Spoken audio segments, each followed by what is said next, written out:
So how's it going, guys? I'm here with your Raw review, and I just put out a poll today.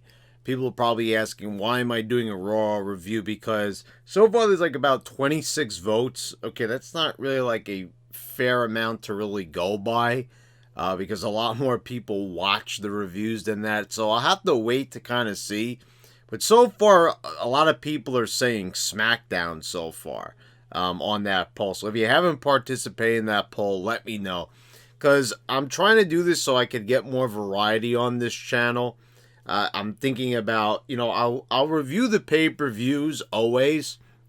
Every time there's a network pay-per-view, I'll review it.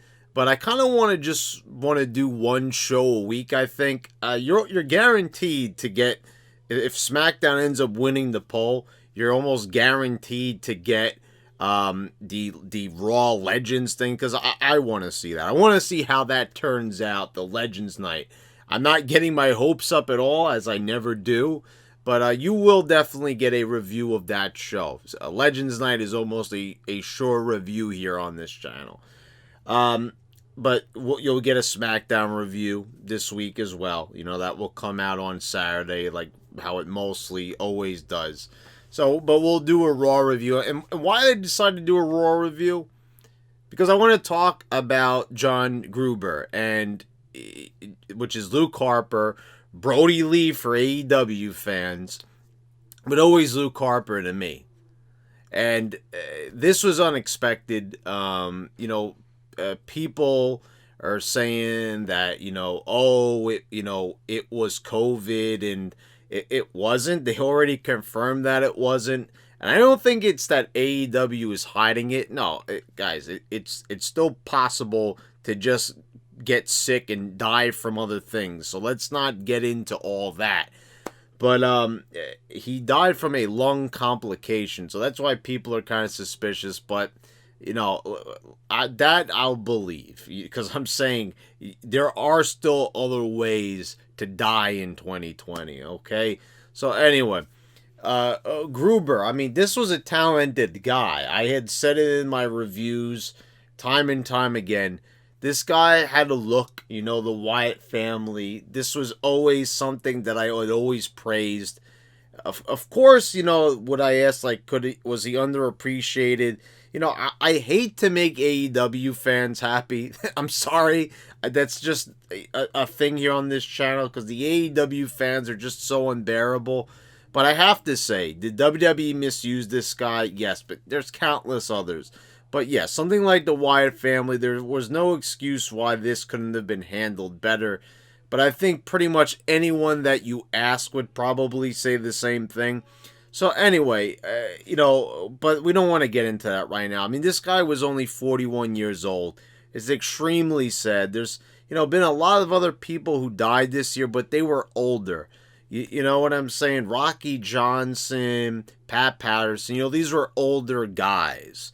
Not super, super old, but, to see someone like John Gruber die, I mean, that's depressing. That's almost like Andrew Martin test dying. It's like shocking. Or Sean O'Hare passing away.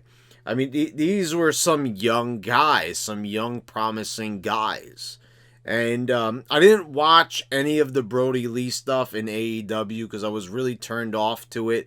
But I didn't need to, because I saw a good amount of Luke Harper's work in the WWE.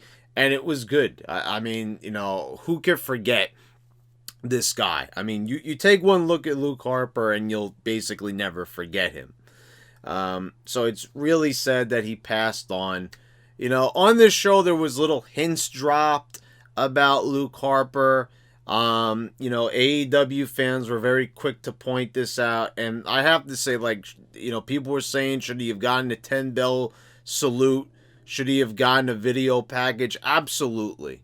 I think that they kind of should have, because it's like, it's really like fucked up to think like, okay, if someone was a minor star, they're not really, it was kind of almost like when Test died. Like, and I'm going to have to bring this up because it was like the same thing. They kind of just did a little video package and kind of moved on. Just like Test, this guy was a major part of your program, and he didn't do anything bad. It's not a Benoit situation. Just like Test. He was going to marry Stephanie. There was a lot of different angles with Test. Like, Test wasn't just like a minor star. It's just like a random guy that I'm picking. Or same thing with Big Boss Man. Like, Big Boss Man, they didn't even make a big deal when he passed away. Or when Kurt Hennig, Mr. Perfect, passed away. So, I can't really say that this is a new thing for WWE. They don't always give these guys big tributes. So, a lot of people are coming down on them hard. But, like, what do you expect? Not everyone's going to get a tribute. Not everyone's going to get a video package. They think they did it for the British Bulldog, but not every single guy gets the same treatment. And that's just how it is. It's political, whatever the case may be. The guy went to AEW. But they've been doing this long before AEW. Just like I said, with Test and Boss Man and things like that. Big stars that passed away. Only once in a while for certain people they're going to do these packages for. And you kind of have to understand that. I'm not surprised because I've been watching this shit for a very long time, guys. I'm 33 years old. I have had a lifelong experience watching WWE, this product specifically, which has always been my favorite, so... that's the thing. Now I know AEW. I know Dynamite tomorrow when the show airs. They're gonna have Brodie Lee up the wazoo. I mean, they're gonna, and you know what the fucked up thing is too? They're gonna do it only to show up WWE. I know that they're gonna do it. They're gonna make a big Brodie Lee tribute show. They're going to have all the bells and whistles. They're going to start off with the 10. Because you know why? They're going to look at all the criticisms online. Tony Khan's going to look at all the little criticisms. And what he's going to do is he's going to launch into the big... And it's going to be overblown. It's going to be like way too much and everything. And I'm not saying this guy is not, a valued life like everyone is. Even if you're not a famous wrestler. Every death... we gotta like stop and think about it for a moment, but okay, they're gonna do this just because WWE didn't treat it to the best of their ability. And that's what's wrong about that. And that's what they always do. They don't want to be compared to WWE, but they're gonna keep being second fill to WWE because they're gonna keep on being like, oh, you're not gonna do this, well we're gonna do it. And it's a man's death. And I know that that's what they're going to do. And if they don't end up doing that, then I apologize. But I know that's what they're going to end up doing. Alright? So, anyway, I hate to turn that into a little rant, but that just annoys me. Because once again, it's getting all political and everyone, oh, AEW, you know what? Screw AEW, fuck AEW, I am tired of them. I don't even want to talk about that crappy promotion that no one in that company is over. No one gives a damn about it. They can't even get 1 million viewers. Not even with Sting could they score that much. You know what they're banking on is Raw's terribleness bringing the gap closer together. That's all they could do. They benefit off of WWE being shitty. Wow, that's really great for AEW. Anyway, though, rest in peace to John Gruber. Thank you for everything you did for the WWE. There were some great moments in there. You were talented. And, yeah, guys, I mean, that's all I've really got to say about that, But anyway, so let's get into this show. So, Drew says the opening line about... it's Monday, you know what that means, which was something I always used to see on I never followed him, but I did actually see that he used to like post that on every single social media thing on like Instagram, and I think he also did it on Twitter. But anyway, so they're having a match on Legends Night. So this is what I don't get. Wouldn't it be more exciting to have a legend face off against Drew McIntyre? Wouldn't that be cool? Just pick a legend. I don't know. Just pick any of them. They're not all old guys. Like, just pick someone out of the bunch. You couldn't have, like, even William Regal come in and wrestle him or something like that. It would be cool. I'm just saying it would. Instead of, like, what we ended up getting here. There's a casual conversation with Sheamus and Drew, and I know they got history and they're buddies. And, this is something, like, they're not even really taking full advantage of this. I was actually watching Elimination Chamber 2011 the other day. I would just sometimes I go back on the network and I go through some, like, pay-per-views that I've never actually watched, and that was one of them. And so Sheamus and Drew are in this match, and like, they're talking about, like, how they're buddies.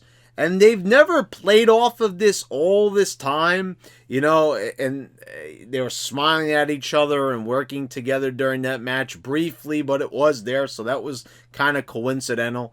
But here they're talking like pals, and it's way too casual. Like, oh, I'm going to rough you up. Like, okay, like, it's way too casual that these guys are, like, talking about kicking each other's asses, and it's, like, almost, like, fetish-like. They're just, like, enjoying it a bit too much. Like, you would never, like, I hate to do these comparisons, but, you never hear Stone Cold, like, palling around about, hey Rock, I'm really gonna kick your ass there, hey, like, oh, like, they're gonna have a fight. I know, I get it, they're pals and everything, but, like, why are they, like, so cool with this? Like, oh, what, like, okay, I kind of get it. It's sort of like the APA, like, they enjoy kicking people's ass. It's almost like a hobby, but there was just something about this that it just didn't sit right. And then Keith Lee comes out, and this guy's not good on the mic, guys. Like, this guy, like I said, he's got a look to him. But I know with Keith Lee that we're not going to be talking about this guy in about a year. I know it. He's a big guy. I enjoyed the match. So that, they get into a thing here, Sheamus and Keith Lee, and they've been, like, teasing this turn on Sheamus and Drew so Sheamus kicked Drew by accident, so that already has kind of, like, been put out the pasture, but they're still going, oh, he's going to turn on you, and there's no tension at all. No one is, like, on the edge of their seat waiting for a big turn like this. And the whole thing about him coming down on the mic, this was a very, very weak segment.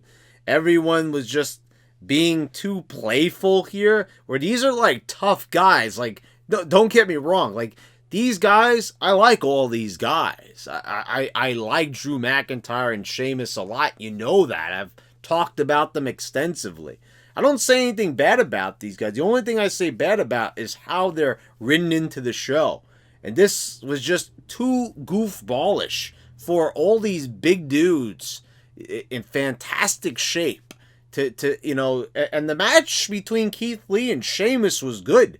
The only thing I have to say is this clean finish. Like, that's it. And I hear people, like, I'm looking on the YouTube video, people in the comments are like, oh, this is, the Sheamus and Sheamus and Drew should be at the Rumble anyway. Well, here's the thing. You've got Keith Lee beating Sheamus here. Like, no questions asked. It's a clean pinfall. There's no shenanigans. Keith Lee has shown that he is better than Sheamus here.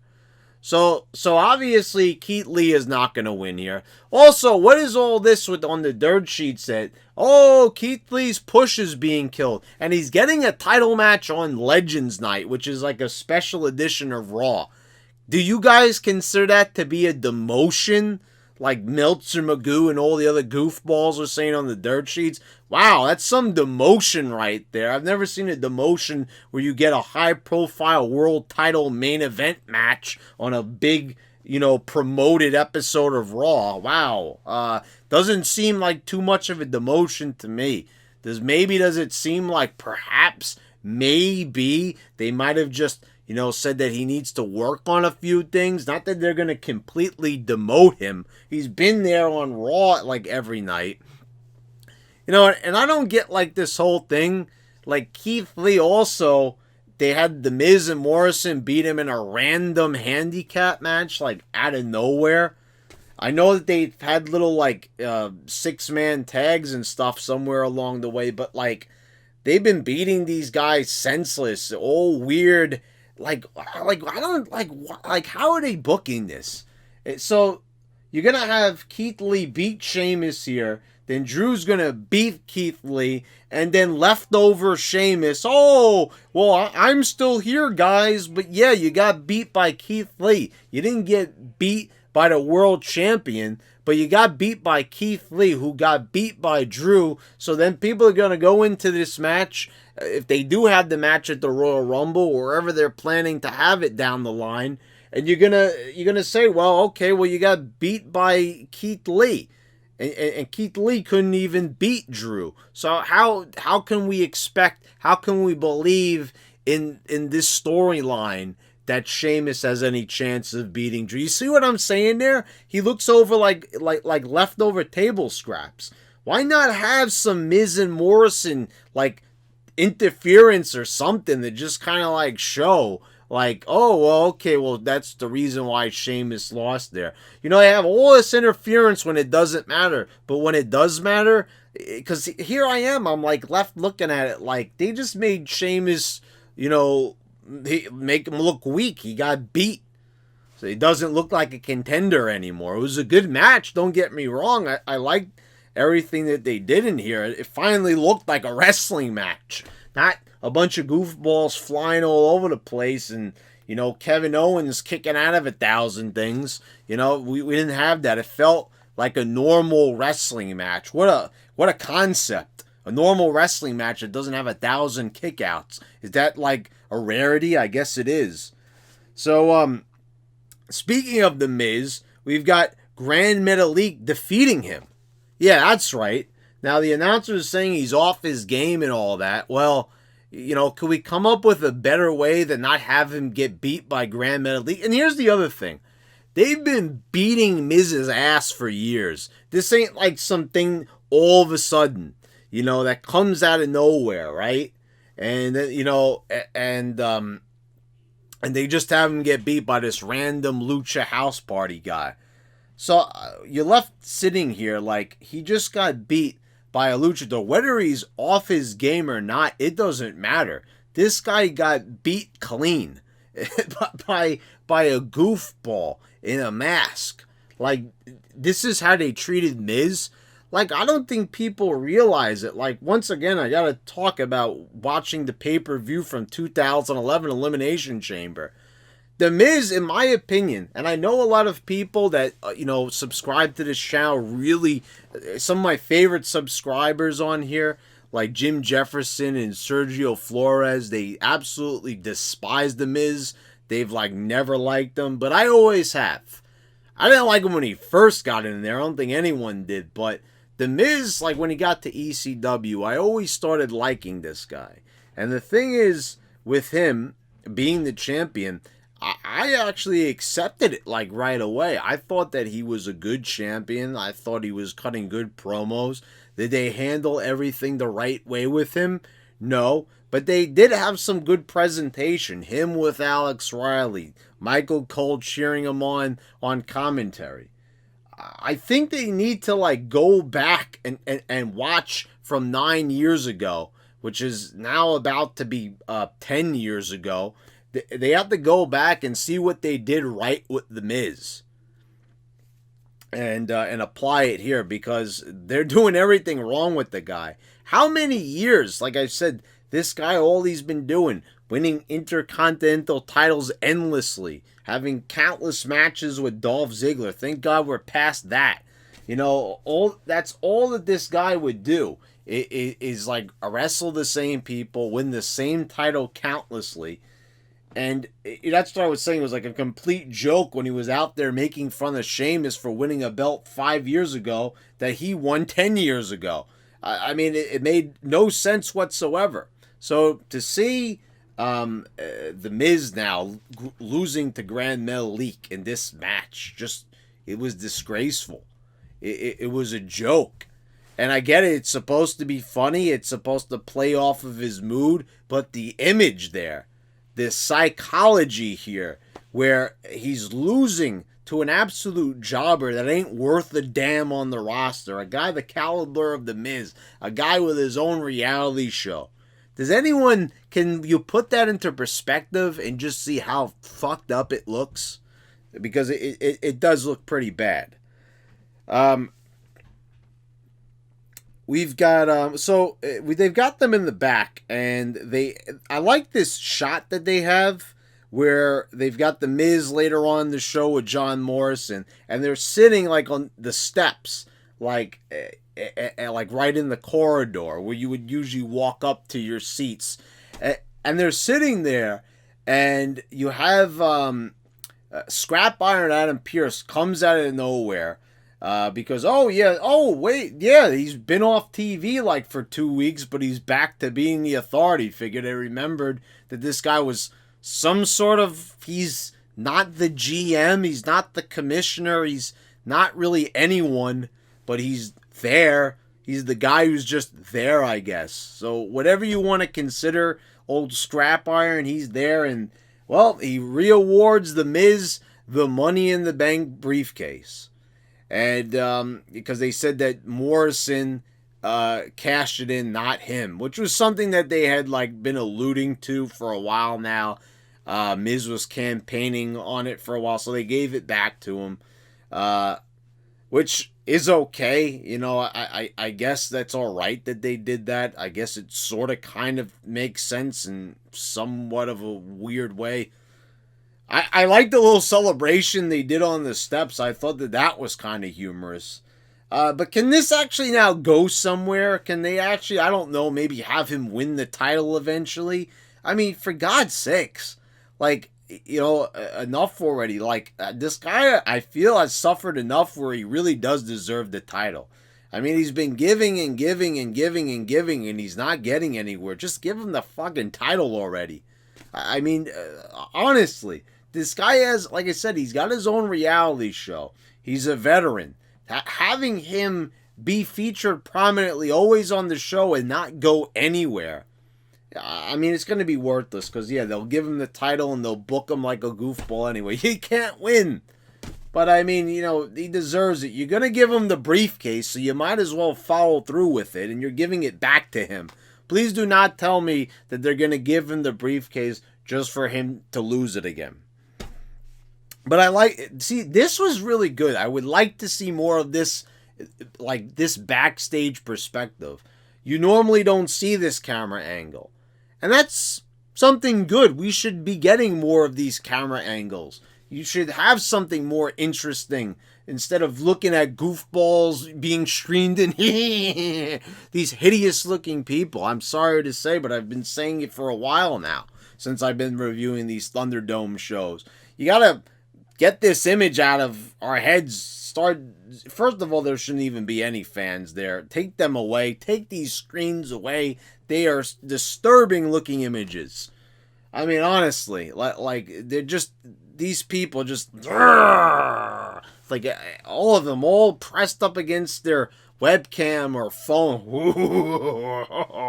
It just, oh God, just, ugh. Anyway.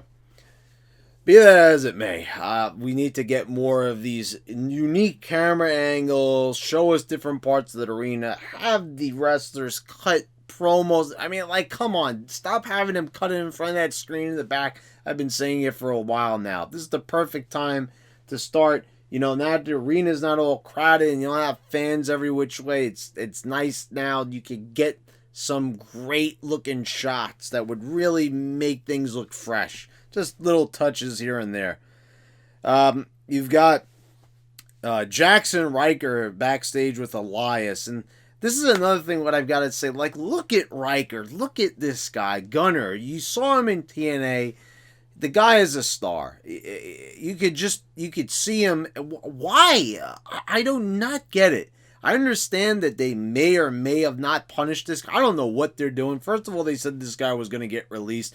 That's another thing that the dirt sheets got wrong, just like with Keith Lee. Oh, I thought he was getting released. Somehow he's been on every single Raw for the past 3 weeks or so.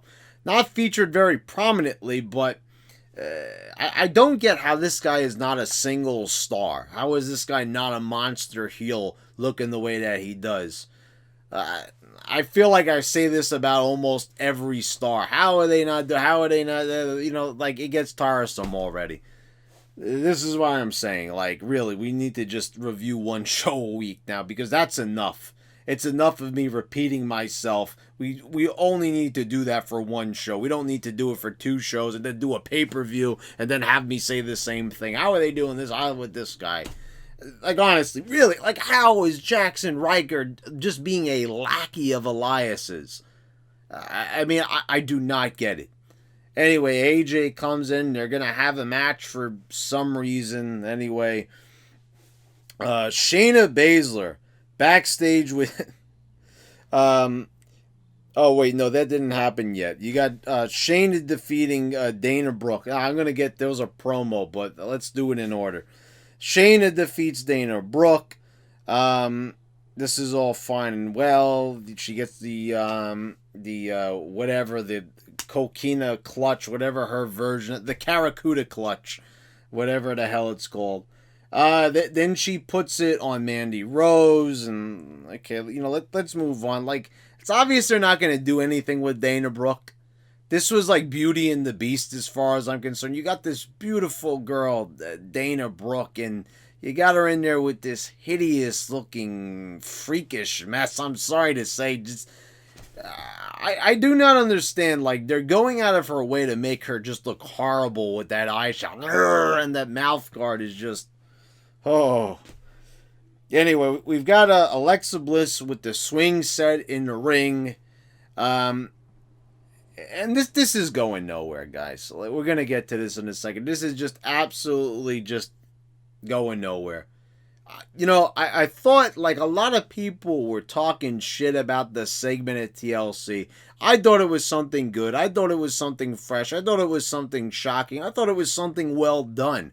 And I'm going to stand by that. I know there's people saying that they thought it was goofballish. They thought it was stupid. They thought it was dumb. Even my guy, Vince Russo, Cornette didn't like it. Really, just a lot of the most creative people in the business did not like it. Even the people outside, not worried about what WWE thinks, But I liked it. I thought it was good, and I enjoyed what I saw. I'd be lying if I didn't say that I was sitting there saying, "Wow, this is cool," and I was into it. I was into it. I really was. But then we've got Bliss in the ring. Randy shows up at the Firefly Funhouse. Somehow the puppets are not talking. He's taking the rabbit. He's taking the vulture. These things always talk, but now they're just quiet, and it was just awkward. He just was throwing him around and stuff. Bliss says that she wants to meet him she says she challenges for him to meet her in the ring, which that was like a weird wording. It almost sounded like she was challenging him to a match, but whatever the case may be, she wants to see him in the ring later. He says, is this where, the Fiend is going to make his big return? She'll see her later. So they're going to have this segment later. And I thought this was like really just, it was very lazy. Like, they always have these voiceovers, but here, like, these things which are supposed to be alive don't even bother talking. Like, I thought that would have been kind of humorous. That say he picks up the right, "Oh, dude, put me down." Like, I just thought they could have put so much more into this. It was like, now we don't need a voice, so just have Randy throw a bunch of toys around. See, this is what I'm saying. This is where it gets, like, if you're, look, I get it's, like, totally unrealistic, and I'm not even the biggest fan. Who's the guy who put the video up saying that, the Firefly Funhouse, if you notice, I've never completely praised it. I said it's unique, it's fun, but I never really said it was good or one of the greatest things I've ever seen, like a lot of people have, because it is. It really is just like a hokey-dokey kind of thing, and it's not really my kind of thing, but I can't really say that it's completely horrible, because Bray puts a lot into it, and it ends up being at least entertaining, which at the end of the day is what counts. If you're entertained by it, it's not really completely bad. It's just not the best. So up next you've got AJ defeating Elias. I don't really see the point of this. I really thought like the match should have ended after the TKO, because that just looked like a great finish right there, the Mark Merrill finish. But a big move like that as a transitional move, I'll never understand that type of stuff. Like that move right there, that should be a finisher, but it's not. AJ gets the flying forearm, and we ended. I don't even see what the point of that was. Like, first of all, Elias has proven he's a great talker. He's got the look. He's a great wrestler, and somehow this is the best they could do with him. And this is two guys now, Jackson Riker and Elias. Both of these guys. You know, if you don't like what Jackson Ryder did, if you didn't like what he put on Twitter, don't torture the guy. Like, honestly, if you're really that down on this guy and you don't like him, then just get rid of him. You know what I'm saying? If that's really what they want to do, instead of making this guy just be a lackey, whatever, you know, I don't get why they do this. If they really have nothing to do with this guy, why are they keeping him on board? I don't get me wrong, I want to see this guy employed. I think he deserves to be. I think that he has a lot of promise. I've seen him in TNA. I've always liked the look of this guy. I always thought that, yeah, I mean, this guy does. I get it why they want to make him a bodyguard. He has a good enforcer kind of look, a good face and everything, but this, you know, he should be beating people's asses, not like just standing in the background. This is the guy who deserves to be in the spotlight. Like, I get why they want to do it with Almost and everything and not have that guy be like on his own. But, you know, with Riker, I mean, this is a proven wrestler already. I don't get it. Ali, Mustafa, or how did they say it? Mustafa Ali? Isn't that how they changed his name? It's still spelt the same way, but it's said differently out of the clear blue sky. He defeats Ricochet, and somehow this guy keeps losing week after week, and they still want him. I don't know. Ali's got a thing for this guy. I don't know why he wants him so bad. This is just tiresome. Like, what is the point of this group? Why do they want Ricochet so bad? If they get Ricochet, he's a loser. He loses every match he has. Is he really going to be that much of an asset to the group? If you ask me, he's going to bring the group down. I don't think anyone cares. Honestly. Like, who does? You know, like Ricochet and everything. I mean, you know, they gave this guy, like, his match with Lesnar out of fucking nowhere. Like, which is still, to me, one of the weirdest things I've ever seen. I have no idea why they even decided to do that. But, like, look where Ricochet is now. It just shows how this company has absolutely no direction at all. But whatever. They want to give these guys something to do. This is what they're doing. Now we get to talk about this great promo that I almost talked about accidentally before. Nia Jax announces that she's going to be in a Royal Rumble. But it's not bad enough that they're going to do that. And they're going to talk about their upcoming match here with Charlotte. But you've got Shayna Baszler, who's tough guy Shayna Baszler, biting people on the neck, eliminating everyone in the single chamber match, right? I've talked about this now for weeks already. I'm sorry, because I don't think anyone else is talking about it. They put all their eggs in one Shayna Baszler basket, and now it's like they took that basket, flipped it upside down, you know, and just threw it out the fucking window. Now, I don't know why they did this. I'm going to guess because, she had MMA training. Oh, excuse me. If anyone has MMA training, they're instantly a badass. Sorry, but not everyone is as good as Ronda Rousey. I'm sorry, not everyone can be that good. I mean, let's take a look. You know, non-wrestling related, you've got Gina Carano, you've got Ronda Rousey. You've got two girls, you know, two attractive girls that were athletic, that were good, they could get it done. Okay, Gina Carano's a lot more attractive than Ronda Rousey, but Ronda Rousey's not bad. When they make her up, she actually looks pretty good. So I'm just saying that's my opinion. But this is this is the thing. look at Shayna Baszler. I mean, how far did they really think they were going to get with this girl? I mean, really. First of all, she don't even really look that in shape, if you ask me. Like, I don't know. She doesn't, just looks like a mess. Like, really, just looks terrible. I don't know what to say. Like, I've seen girls in the UFC that are tolerable to look at that actually are still not unattractive. But this, just, oh my God, like, looking at this every single week, and you paired her up with Nia Jax, who has great features, a great face and everything. I mean, she may be enormous, but, I mean, you've really put beauty with the beast here.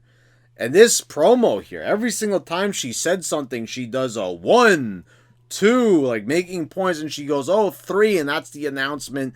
Like, who set this promo up? This, like, I'd say sophomoric, but it was more kindergartenish. Like, this style of promo. It was almost like Lana, like, I can do it, like this garbage. And first of all, looks like they completely forgot about Lana on this show. She's gone. She's not even there anymore. Man, was that like because they did hurt her leg, or I don't know what type of crap they're doing here. But anyway, you know, I can do it. 1 and 2, like what the hell? Just everything. All this stuff is terrible.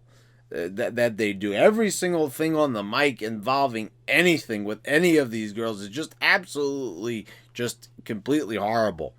So let's move on here. So we've got and Shayna Baszler is probably an even worse actress than Nia Jax. I mean, I don't know, like both of them don't sound anything like the way how they look. Or should really sound. Like, I don't know, but you can change the way you talk. It's very easy. You've seen so many wrestlers change the way how they talk and how they conduct themselves on camera. Just, you know, I don't care if that's how you sound in real life. Do something about it. You're on TV, for God's sakes. Charlotte defeated Nia Jax by disqualification. And I had to actually, like, look for this match because I wanted to complete my review and actually look at the match before I said anything about it.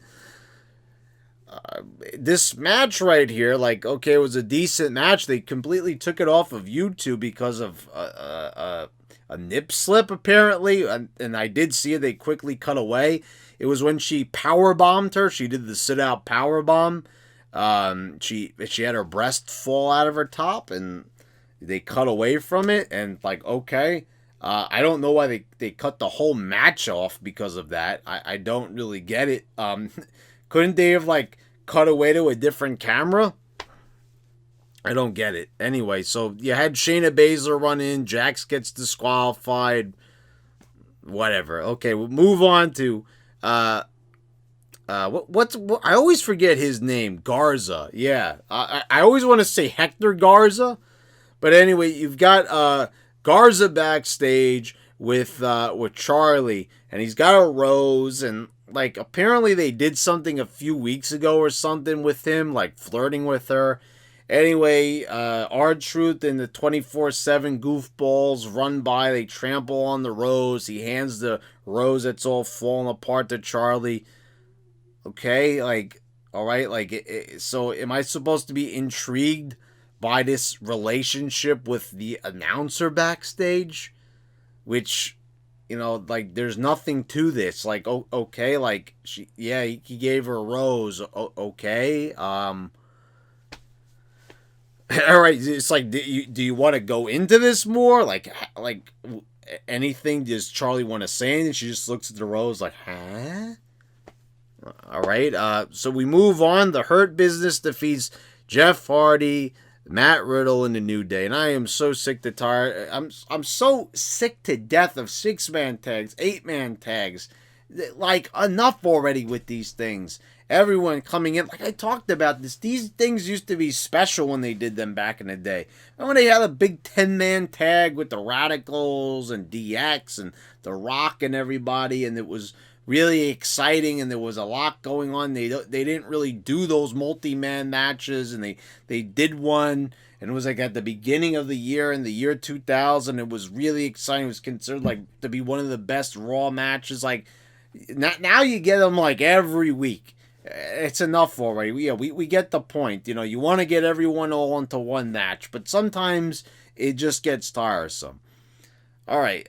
Then we end things with Alexa Bliss pouring the gasoline on top of her, and she's begging Randy to light the fuse, and she's putting it all around, and then the lights go out, and then we think the Fiend is coming, and then he lights the match in total darkness, and then the light goes, and the commentators are ruining it. Sounds like a bunch of goofballs. I don't know, this segment, I couldn't get into it, really. It was going on for too long, and I don't think it was really set up. Like, the stage wasn't there, and it's kind of like, okay, so now he's going to light her on fire, too. She wants to get lit on fire because the Fiend got lit on fire. And I don't know, I just didn't feel like this was a good, like, follow-up to this. And I think it was also the way just how it was being done. Like, it felt forced. Like the one at TLC, it was during the match, it was a surprise and everything. We didn't expect that, so it was cool. Here it's just like, is Randy just gonna like now just set everyone on fire? Like, could it at least just be something special? No, they always do this. They always go back to the well once too many times. Oh, so you guys, some of you guys actually like that? So we're gonna do it again, but not really show it, but sort of tease it, and then turn the lights out, and like, I don't know, like, I just didn't like this. It was going on for too long. I felt like Randy's staring at her, he won't light the match, but now the lights have turned out, so now I can light the match. Like, I don't know. Like I said, this just felt a bit forced. It didn't feel as, like, spontaneous as it did at TLC. Like, it's an Inferno match, so obviously you knew someone was going to get lit on fire. But, like, you didn't expect it to that level. And here, she's just dousing herself with gasoline. And, it wasn't, like, awful or terrible. I just couldn't get into it like at TLC. I mean, it showed effort. There was something happening here. I kind of feel shitty for shitting on it, but I would also feel pretty shitty if I lied and said that I enjoyed it and thought it was awesome. Because I really didn't. I kind of, was a little bit like, just put off by this segment. I don't want to say bored, but it didn't flow very well. It didn't, I think it could have been done better, to say the least. Anyway. So those are my thoughts on it. So, it went off when the screen went black and Randy had the match lit, and yeah.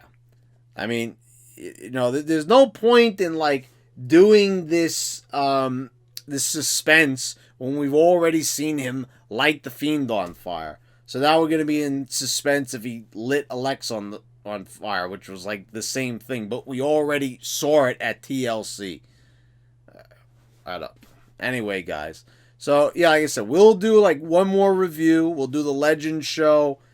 When it comes to Raw, we'll do the SmackDown review. I'm trying to get another video game retrospective out this week, which I'm excited for. So, I'll check that out. Also, once again, I have to say, please subscribe if you haven't already. It looks like my subscriber count is sort of evening out, at least for now. I don't know. This, like, we're having so many problems getting past the 7 million mark. It's almost insane.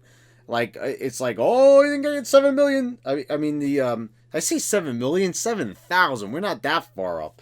Anyway, we're almost there at that mark. But, it's not staying. It's like it'll be like way past and then it will go below. I don't know what's going on with YouTube. But anyway, guys, please subscribe if you haven't already. Click the bell so you get all notifications when I post all my new videos. And I want to thank all my patrons for your continued support. And guys, thanks again for watching. I'll see you next time.